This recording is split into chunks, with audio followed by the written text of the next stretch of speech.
place to be. This is a beautiful city. It's a wonderful city. The sunshine's going to shine today.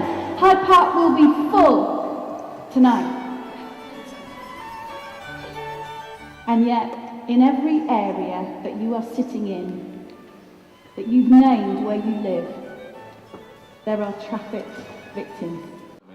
Even some of the women that are coming know they're coming to work in the sex industry. What they don't understand is how much they'll be expected to do, the terms and conditions that they'll be under, and the lack of money and everything else they'll take. And others are completely clueless. They think they're coming to work, as you said, as a barmaid, as a maid in a house.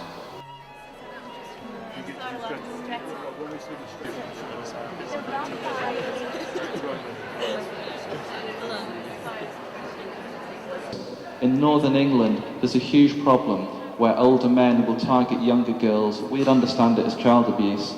As you heard, they will ply them with mobile phones and money, and then they will pimp them out to their friends. Yeah, I think there are various ways that people can be trafficked. There's trafficking for sex exploitation, there's trafficking for forced labour, and there's trafficking for domestic servitude. And I think of all of them, probably the most difficult one, and the one that's probably most apt in places like here, is trafficking for domestic servitude.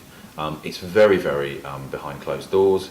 People are brought in and literally imprisoned in houses, chained to kitchen sinks. They're modern day slaves. They're made to work 23 hours a day. They're paid little or no money. And I think for us, what's really, really important is the information we get where this is going on, because it's such a closed environment, tends to come from communities and community groups. So for us, that information, people being active, people noticing things like, somebody having a new maid that never seems to go out. Or young children taking other children to school and then going back and never coming out. Those kind of things are what people pick up. And communities know what's going on around them. So for us, it's absolutely vital that we have community help around this.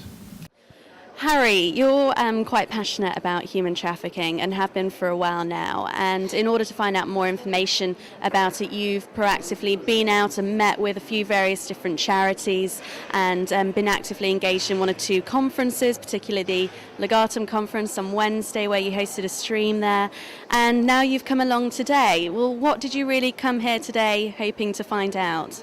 Well, you're quite right. I'm very passionate about trying to tackle the demand for human trafficking. I think that we've spent quite a lot of time meeting a number of NGOs and charities and government bodies and MPs and what have you. I also wanted to find some practical ways of actually making a difference in my local community. So I suppose that's what I was hoping to get out of today, and I certainly have come away feeling that I know some practical steps about what to do, what to spot. So Tim, what made you come along to today?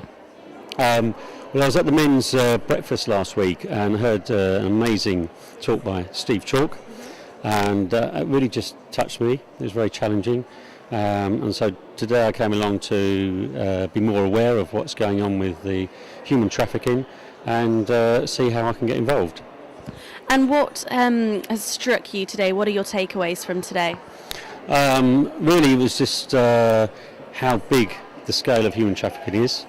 How we really do need to get involved as communities rather than sort of like thinking just only as a global picture. But we can do something, and by having lots of people, we can do quite a bit in the local community to make people aware. Hi Josie, what did you come to the ACT training day today to find out about? I came here because I've been getting increasingly concerned about the issue and I really wanted to do something practical. I went on a summer camp to Moldova this year and met children who were at risk of trafficking, and it really put faces on the issue for me.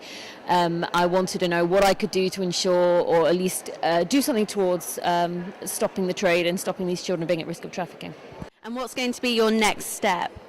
We're hoping to set up an ACT group in the Balham and Tooting area.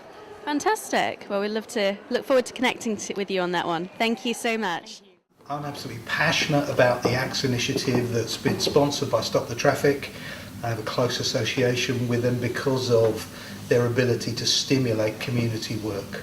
I'm delighted that the church here at HTB and its associates are able to engage with Stop the Traffic and to consider joining the ACTS programme. I think it's an excellent vehicle for empowering communities and ultimately empowering the victims of trafficking to escape from their circumstances.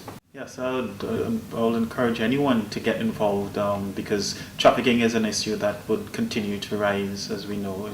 All research points that it is going to increase. So you need more and more people within the community standing up against it.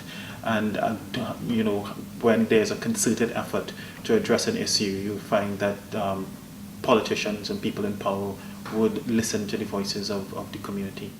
Traffickers are global. The market is global. And we need a response that is more creative, more joined up, more passionate, and we can do something about it. Thank you to both Neil, to Richard and to Lisa.